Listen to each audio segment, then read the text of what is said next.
நான் ஒரு இந்துங்க. நான் இப்ப ஒரு கேள்வி கேக்குறேன். கேளுங்கம்மா. இப்ப நாங்க நாங்க கொடுக்குற பொருள் நீங்க சாப்பிட மாட்டேன்றீங்க. சரி. எது அப்படின்னா நீங்க கொடுக்குற பொருளை மட்டும் நாங்க சாப்பிடுறோம். சரி.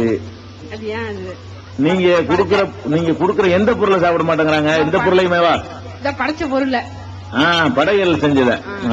அதாவது அவங்க என்ன கேள்வி என்ன கேட்கிறாங்கன்னா, நீங்கள் தரக்கூடிய உணவுகளை எல்லாம் நாங்க சாப்பிடுகிறோம். நாங்கள் படையல் செய்த உணவை தந்தால், பூஜை செய்த உணவை தந்தால் முஸ்லிம்களாகிய நீங்கள் சாப்பிட மாட்டேங்கிறீங்க. அது ஏன் அப்படி செய்யறீங்கன்னு அவங்க கேட்கிறாங்க. முதல் விஷயம் என்னன்னு கேட்டா, எங்களுடைய குர்ஆன்ல 4 உணவுகள் சாப்பிடக்கூடாது எங்களுக்கு தடுக்கப்பட்டிருக்கிறது. குர்ஆன்ல 4 உணவை நீங்கள் சாப்பிடக்கூடாது. அது என்ன 4 வகையான உணவுன்னு கேட்டா, தானா செத்து போனது. ஒரு ஆடு இருக்குது, அதுவா செத்து போச்சு, நம்ம அறுக்கல, அதான் செத்து போச்சு, அதை நம்ம சாப்பிடக்கூடாது. கோழி செத்து போச்சு, அறுத்து சாப்பிடலாம், அதுவா செத்து போச்சுன்னு வைங்க, தானா செத்து போனதை சாப்பிடக்கூடாது. ஒண்ணு. ரெண்டாவது இரத்தம் நாங்கள் சாப்பிடக்கூடாது. ரத்தம் இருக்குல்ல, ஆட்டு ரத்தம், மாட்டு ரத்தம், கோழி ரத்தம், ரத்தத்தை நம்ம சாப்பிடக்கூடாது. குர்ஆன்ல அல்லாஹ் தெளிவா ஹுர்ரிமத் அலைக்குமுல் மைத்தத்து, தானா செத்து போனது உங்களுக்கு ஹராம். வத்தமு, இரத்தம் உங்களுக்கு ஹராம். வலஹமுல் ஹின்சீர், பன்றியின் மாமிசம் உங்களுக்கு ஹராம், பன்றி சாப்பிடக்கூடாது.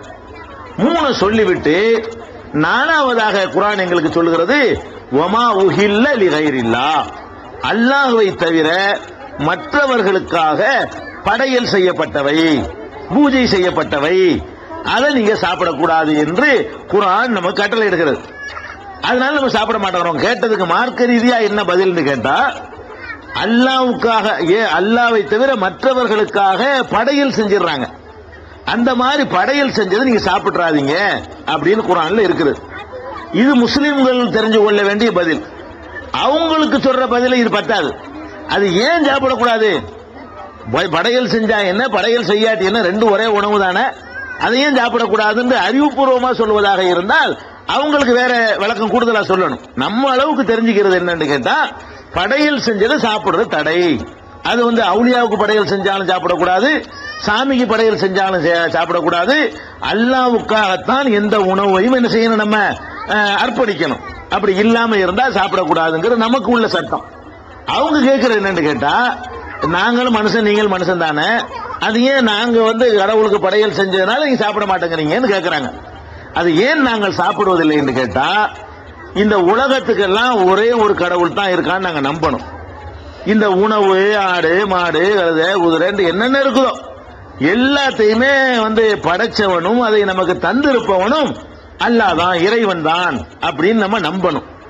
அப்படி நம்ப வேண்டிய நாங்கள் ஒரு உணவை எடுத்துக்கிட்டு போய் சாமிக்கு இந்த அர்ப்பணம் பண்ணுனீங்கன்னு சொன்னா, அப்ப நீங்க என்ன பண்றீங்கன்னா, அவர் தான் அந்த உணவுக்கு சொந்தக்காரர் நீங்க நம்புறீங்க. அல்லாஹ் நமக்கு உணவை தந்திருக்க, அரிசி அவன் தருகிறான், சோறு அவன் தான் தர்றான். அந்த சோத்தை கொண்டு ஒரு கல்லுக்கு முன்னாடி வைத்துக் கொண்டு அதுக்கு நீங்க அதை அர்ப்பணிக்கிறீங்க, அதுக்கு அதனுடைய நன்றியை அவங்களுக்கு செலுத்துறீங்க. இது அல்லாஹ்வுக்கு கோபம் வருது. என்னடா நான் உனக்கு மழையை பெய்ய வைக்கிறேன், நான் தான் ஒரு தானியத்தை 100 தானியமா பெருக்கி உங்களுக்கு உணவு தந்துகிட்டு இருக்கிறேன், நான் தந்த உணவு வேற ஆளுக்கு போய் நன்றி செலுத்துவீங்களா? நீங்க என்னால் படைக்கப்பட்டதுக்கு போய் நன்றி செலுத்துவீங்களான்னு சொல்லி அல்லாஹ்வுக்கு கோபம் வருது. அதனால ரிஸ்க் உணவுக்கு சொந்தக்காரன் நான் இருக்கும் பொழுது எனக்குத்தான் அதனுடைய நன்றியை நீங்க செலுத்தணுமே தவிர, அந்த உணவுக்கான நன்றியை என் இடத்துல கொண்டு நிப்பாட்டி வச்சு மனுஷனுக்கோ, சாமிக்கோ, கல்லுக்கோ, இறந்து போனவருக்கோ, உயிரோட உள்ளவருக்கோ செலுத்துவீங்கன்னா அது எனக்கு செய்யற துரோகம் அப்படின்னு இறைவன் கருதுறான், கடவுள் கருதுறான். அதனாலதான் நம்ம சாப்பிட வேணாங்கிறோம். இப்ப உதாரணமா எடுத்துக்கிறோமே, இப்ப நம்ம நீங்க தனலட்சுமி அவ சகோதரி எடுத்துக்கிறோமே, அவங்க ஒரு ஆளுக்கு என்ன செய்யறாங்கன்னா ட்ரெஸ் எடுத்து கொடுக்குறாங்க, சோறு போடுறாங்க, வீடும் கட்டி கொடுக்குறாங்க, எல்லாத்தையும் வாங்கிட்டு அவர் என்ன செய்யறாருன்னு கேட்டா நன்றி வேற ஆளுக்கு சொல்றாரு. தனலட்சுமி அம்மா கொடுத்துருக்காங்க, இவன் வாங்கினால என்ன செய்யற, முத்துலட்சுமி அம்மாவுக்கு நன்றி சொன்னா உங்களுக்கு கோவம் வருமா இல்லையா? நான் வாங்கி தந்திருக்கேன் உனக்கு இந்த வீடு, நீ தனலட்சுமி வாங்கி தந்திருக்கணும், முத்துலட்சுமிக்கு நன்றி சொல்றியா நீ அப்படின்னு சொல்லி அவங்களுக்கு கடுமையா கோவம் வரும். அதே மாதிரி தான் கடவுள் என்ன செய்யறாருன்னு கேட்டா, நீங்க இந்த உலகத்துல பயன்படுத்துற எல்லாம் எனக்கு சொந்தமான பொருள், நான் தான் உங்களுக்கு தந்திருக்கிறேன். இதனுடைய எல்லா நன்றிகளையும் நீங்கள் எனக்கு சொந்தமாக்கணுமே தவிர நீங்களா ஒரு கல்லை செஞ்சு வச்சுக்கிட்டு அதுதான் எனக்கு தந்து செஞ்சோன்னா கோவம் வருமா வராதா? ஒரு கல்லை நீங்களா தயார் பண்ணி வச்சுக்கிறீங்க, இதுதான் எனக்கு அந்த உணவை தந்துச்சின்னு சொல்லி நன்றியை அங்க கொண்டு போகும்பொழுது கடவுளுக்கு கோபம் வருது. அதனாலதான் இஸ்லாம் என்ன பண்ணுதுன்னு கேட்டா, அந்த இறைவனுக்கு சொந்தமான ஒன்றை மற்றவர்களுக்கு சொந்தம்னு கருதுறதுனால அது ஒரு பெரிய பாவம். அந்த உணவை நீங்க சாப்பிடாதீங்க. சாப்பிட்டு பழகணும்னு வைங்க, நம்மள அதை படைக்க ஆரம்பிச்சிருவோம். அந்த உணவுகளை வெறுத்துக்கிட்டு இருந்தோம்னு சொன்னா கடவுளுக்கு மட்டும் படையல் பண்ணுவோம், அல்லாவுக்கு மட்டுமே நம்ம நேர்ச்சை செய்வோம், அல்லாவுக்கு மாத்திரம் நன்றி செலுத்துவோம்.